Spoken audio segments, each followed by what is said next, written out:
বাবার বুক ফাটা কান্না আর সহ্য যে হয় না, প্রতিজ্ঞা কর আর কোনোদিন মাদক ছবি না। তোরা প্রতিজ্ঞা কর আর কোনোদিন মাদক ছবি না। মাদকের যারা ব্যবসা করে টাকার পাহাড় করে, অন্যের ছেলে মরে নিজের ছেলে বিদেশে পড়ে। মাদকের যারা ব্যবসা করে টাকার পাহাড় গড়ে, অন্যের ছেলে মরে নিজেরটা বিদেশে পড়ে। সমাজ খেপে গেছে কেউ আর রেহাই পাবি না, সমাজ খেপে গেছে কেউ তো রেহাই পাবি না। প্রতিজ্ঞা কর আর কোনোদিন মাদক ছবি না, প্রতিজ্ঞা কর আর কখনো মাদক ছবি না। দে দে মাদক ছেড়ে দে, তোরা দেরি করিস না। দে দে মাদক ছেড়ে দে, যুব সমাজ দেরি করিস না। প্রতিজ্ঞা কর আর কখনো মাদক ছবি না। আসলে মাদক হলো একটা সমাজটাকে ধ্বংস করার প্রধান কারণ। বর্তমান প্রেক্ষাপটে আমরা কেউ মাদকের পক্ষে না, আমরা মাদকের পক্ষে অবস্থান নিচ্ছি। ইনশাআল্লাহ আমরা মাদকের পক্ষে অবস্থান নিয়ে এই সমাজটাকে আমরা মাদক মুক্ত করতে চাই।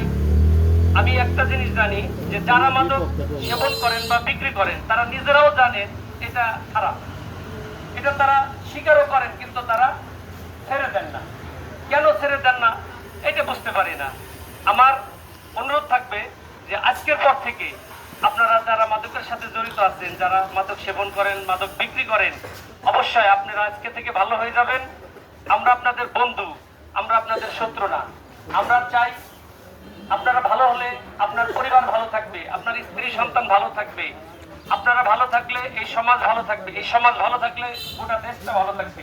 আসুন আমরা সবাই মিলে এই সমাজটাকে মাদক মুক্ত রাখি, এই সমাজটাকে আমরা মাদক মুক্ত রেখে এই দেশটাকে সুন্দরভাবে একত্রে গড়ে তুলি। আমরা একটা সুস্থ সমাজ ব্যবস্থা চাই। সুস্থ সমাজ ব্যবস্থার মধ্য দিয়েই আমরা আগামী একটা সুন্দর ভবিষ্যৎ প্রজন্ম গড়ে তুলতে পারি। এটা আমার সবার কাছে অনুরোধ। এখানে যারা উপস্থিত আছেন আপনারা আপনাদের স্ব অবস্থান থেকে অবশ্যই মাদকের বিরুদ্ধে স্লোগান ধরেন। আমরা মাদককে না বলি, মাদককে এই সমাজ থেকে উৎখাত করি। যারা মাদকের সাথে আবারও বলি যারা জড়িত আছেন, আমরা আপনাদের শত্রু না, আমরা আপনাদের বন্ধু, আমরা আপনাদের ভালো চাই। ভালো চাই বলেই আজকে আমরা এই মাদক বিরোধী আলোচনা সভার আয়োজন করছি। আপনারা আমাদেরকে বিশ্বাস করেন, আপনাদের মঙ্গল কামনার জন্যই আমাদের এই আয়োজন। আপনারা এরপরও যদি কেউ ভালো না হন অবশ্যই আমরা কঠোর অবস্থানে চলে যাব ইনশাল্লাহ, সবাইকে সাথে নিয়ে। যারা যারা মাদক সেবন করেন, বিক্রি করেন, আপনার পরিবারের মধ্যেও ভালো লোক আছে, তারা দুঃখ চেপে রেখে, বুকে চেপে রেখে তারা কিন্তু অনেক কথা আমাদের কাছে বলে। আমরা তাদেরকে সাথে নিয়ে আপনাদের বিরুদ্ধে দুর্বার আন্দোলন করে তুলব। আমি আশা করব আজকের পর থেকে আপনারা অবশ্যই ভালো হয়ে যাবেন। সকলের মঙ্গল কামনা করে এবং আজকের এই আলোচনা সভা যারা যারা আয়োজন করেছেন এই আয়োজক কমিটিকে ধন্যবাদ জানিয়ে এবং উপস্থিত সবাইকে আবারও আমার ৮ নং ওয়ার্ডের পক্ষ থেকে শুভেচ্ছা অভিনন্দন জানিয়ে আমি বিদায় নিচ্ছি। ধন্যবাদ সবাইকে। আসসালামু আলাইকুম রহমতুল্লাহি ওয়া বারাকাতুহু।